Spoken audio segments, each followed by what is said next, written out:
Raut tidak puas ditunjukkan pelatih Hwasong IBK Altos, Kim Ho-chul, meski timnya menang dalam lanjutan Liga Voli Korea tahun 2024 sampai tahun 2025. Kemenangan ternyata tidak lantas membuat para pemain IBK Altos bisa lepas dari kritikan pedas yang datang dari pelatih mereka sendiri, Kim Ho-chul.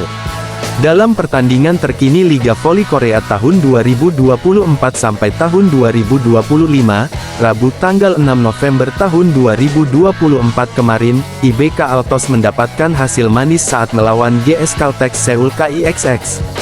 Meski bertindak sebagai tamu, Lee Ju ADKK berhasil menang atas GS Caltex 3-2, 21-25, 29-27, 18-25, 25-19, 15-13 di Seoul Jangchung Gymnasium. Dengan kemenangan melalui laga 5 set ini, IBK Altos mendapatkan 2 tambahan poin sedangkan GS Caltex sukses mencuri 1 angka.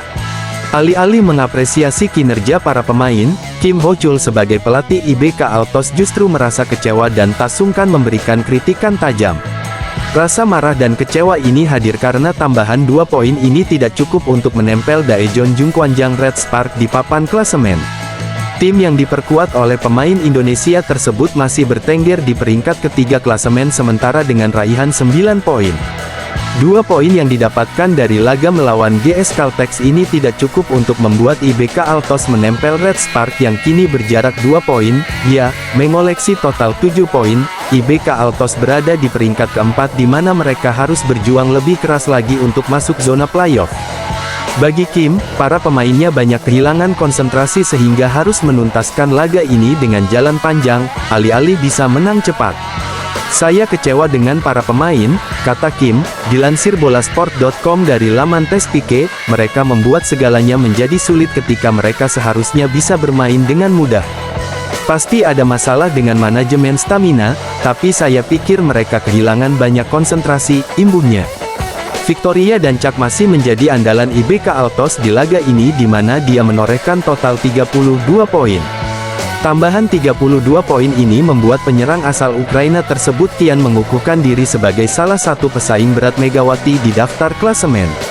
Menurut data dari Naver Sports, Dancak menduduki peringkat pertama top skor Liga Voli Korea tahun 2024 sampai tahun 2025 dengan raihan total 157 poin, sedangkan Megawati sendiri masih berada di peringkat ke-6 dengan menorehkan total 83 poin.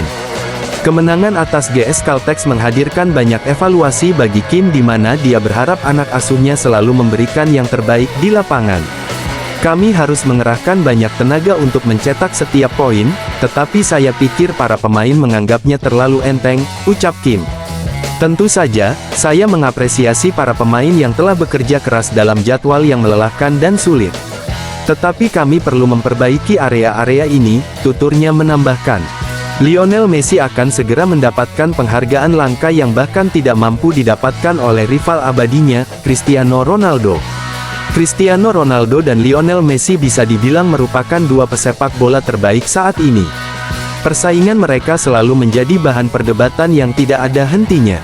2 pemain tersebut berhasil meraih banyak prestasi, baik bersama tim nasional maupun klubnya masing-masing, baik Messi maupun Ronaldo sama-sama memiliki keunggulan dari segi prestasi.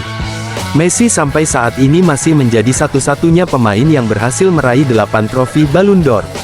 Sementara itu, Ronaldo menjadi pemain pertama yang mampu 5 kali menjuarai Liga Champions.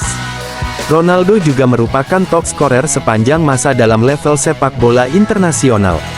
Berbagai prestasi yang didapatkan membuat Ronaldo dan Messi dianggap sebagai 2 pemain terbaik sepanjang masa, bahkan, persaingan antara keduanya masih berlanjut sampai saat ini.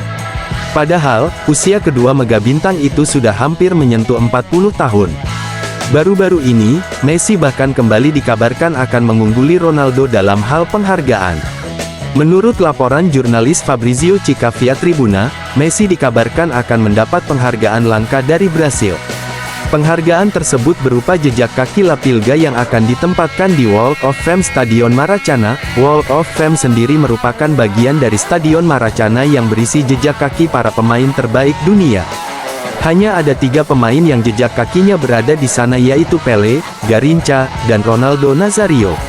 Menariknya, Messi akan menjadi satu-satunya pemain non-Brasil yang mendapat kehormatan itu. Messi akan mendapatkan penghargaan tersebut saat Inter Miami bertandang ke Stadion Maracana pada 2025. Inter Miami akan melakoni laga persahabatan dengan Flamengo dalam rangka menyambut musim 2025. Stadion Maracana sendiri sebenarnya bukan tempat yang asing bagi Messi. Tempat sakral tersebut pernah menjadi saksi luka dan bahagia bagi sang mantan kapten Barcelona. Messi pernah kalah 0-1 dari Jerman di final Piala Dunia 2014 saat membela Argentina di Stadion Maracana. 7 tahun kemudian, Messi berhasil meraih trofi pertamanya untuk Argentina pada ajang Copa America 2021 usai mengalahkan Brasil dengan skor 1-0 di Stadion Maracana. Jay Izzes sempat melakukan 2 kesalahan yang membuat Venezia kalah 1-2 dari Parma dan terbenam di dasar klasemen Liga Italia tahun 2024 sampai tahun 2025. Venezia melakoni giornata ke-12 Liga Italia tahun 2024 sampai tahun 2025 dengan melawan tim papan tengah, Parma. Dalam pertandingan kali ini, Venezia bertindak sebagai tuan rumah dengan menjamu Parma di Stadion Pierluigi Penzo pada Sabtu tanggal 9 November tahun 2024 waktu setempat atau malam hari WIB. Bek timnas Indonesia, Jay Izzes, kembali tampil sebagai starter dalam pertandingan kali ini. Izzes masih mengisi posisi bek tengah kiri sesuai arahan dari pelatih Eusebio Di Francesco. Meski bertindak sebagai tuan rumah, Venezia mendapat perlawanan ketat dari Parma sepanjang laga. I Lagunari sebenarnya mampu mendominasi jalannya laga dengan 67% penguasaan bola atas Parma. Selain itu, Venezia juga berhasil melancarkan 12 tembakan dengan 6 diantaranya mengarah tepat ke gawang Parma. Adapun Parma sendiri mampu melepaskan 3 shots on target dari 10 kali percobaan. Namun, Venezia pada akhirnya harus menelan kekalahan dari Parma di akhir pertandingan. Bertindak sebagai tuan rumah, Venezia langsung mengambil inisiatif serangan untuk mencetak gol pertama. Hasilnya langsung terlihat pada menit kelima setelah Hans Nicolucci Caviglia mencetak gol cantik dari dalam kotak penalti. Menerima umpan silang dari Gaetano Oristanio, Caviglia melakukan kontrol dengan dada sebelum akhirnya melepaskan tendangan voli kaki kiri ke gawang Parma. Sayangnya, keunggulan tuan rumah tidak bertahan lama setelah Emmanuel Valeri mencetak gol penyeimbang. Gol penyeimbang Valeri ini pun bisa dibilang ada andil kesalahan Jay Izzes dalam menutup jalur tembak bek sayap Parma itu. Izzes gagal mengeblok tendangan keras Valeri yang berasal dari luar kotak penalti. Andai posisi bek timnas Indonesia itu lebih tepat, bola lesakan Valeri mungkin tidak akan menjebol gawang Filip Stankovic. Skor pun kembali sama kuat 1-1 pada menit ke-17 babak pertama. Kedua tim kemudian sama-sama melancarkan serangan di sisa waktu yang ada. Berbagai peluang pun tercipta dari para pemain Venezia dan Parma, tetapi tidak mampu dimaksimalkan dengan baik hasilnya, hingga peluit tanda turun minum berbunyi. Skor 1-1 tetap bertahan. Di babak kedua, laga tetap berjalan seimbang dengan kedua tim terus saling melancarkan serangan. Pada menit ke-56, Jay Izzes sempat mengambil peran penting dalam mencegah terciptanya gol kedua Parma. Izzes berhasil mengeblok tendangan Gabriel Charpentier dari sisi kiri kotak penalti Venezia. Tendangan itu pun tidak mampu mengarah ke gawang Filip Stankovic dan hanya berbuah sepak pojok bagi Parma. Kapten Venezia, Joel Pohjanpalo, sebenarnya sempat mencetak gol ke gawang Zion Suzuki pada menit ke-63. Sial bagi I Lagunari, gol Pohjanpalo ke gawang kiper Jepang itu harus dianulir oleh wasit Daniele Civi karena ia berada dalam posisi offside lebih dulu. Usai melakukan blocking apik, Jay Izzes malah kembali melakukan kesalahan dalam menutup tendangan dari gelandang serang Parma, Dennis Mann. Kegagalan Izzes dalam menutup ruang tembak Dennis Mann itu pun membuat kiper Filip Stankovic harus berjibaku melindungi gawangnya. Stankovic sebenarnya mampu menepis tendangan Mann, tetapi bola rebound langsung disambut oleh Ange Yohan Boni untuk dikonversi menjadi gol pada menit ke-68. Venezia terus berupaya untuk menekan lini belakang Parma di sisa waktu yang ada demi menghindari kehilangan poin. Sayangnya, hingga peluit panjang wasit Daniele Civi berbunyi, tim asuhan Eusebio Di Francesco itu gagal mencetak gol penyeimbang. Alhasil, Venezia harus menelan kekalahan dari Parma dengan skor tipis 1-2. Kekalahan ini membuat posisi I Lagunari semakin sulit di klasemen Liga Italia tahun 2024 sampai tahun 2025.